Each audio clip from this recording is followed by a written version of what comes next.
In the glittering twilight of 19th-century New York, when gaslights flickered against polished carriage doors and fortunes rose as fast as skyscrapers, society was ruled not by kings, but by invitations.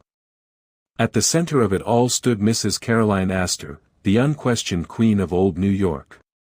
She presided over the 400, her carefully curated list of those deemed worthy of society. Her ballroom was a temple of tradition, where lineage mattered more than money, and doors opened only to those who belonged. But change was arriving, loud, dazzling, and unapologetic. Alva Vanderbilt had everything Caroline Astor valued least: new money, ambition, and a refusal to be ignored. Married into the Vanderbilt fortune, built on railroads and industry, Alva was determined to do what no outsider had done before: break into Mrs. Astor's sacred circle. Caroline dismissed her at first.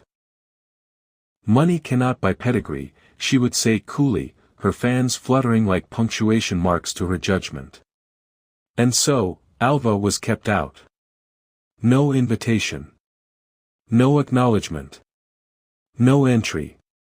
But Alva Vanderbilt was not a woman who accepted closed doors. If she could not enter society, she would remake it.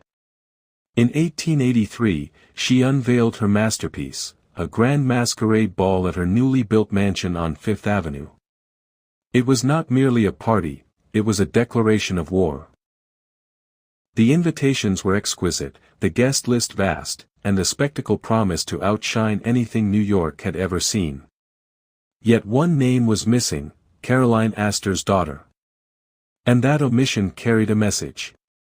For Caroline, the realization came like a crack in marble. Society, she understood, was shifting beneath her feet. The new wealth of America, bold, industrial, unstoppable, was no longer asking permission. So, with quiet calculation, Caroline made her move. An invitation was sent. Alva Vanderbilt had one. The night of the ball glittered like a dream. Diamonds sparkled under chandeliers, silks whispered across marble floors, and behind every mask was a triumph. When Caroline Astor's daughter arrived, it signaled what everyone already knew: the gates of old society had opened. But not without cost.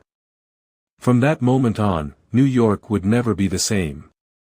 The rigid lines of class blurred, replaced by a dazzling, competitive world where wealth could rival heritage, and spectacle could rival tradition.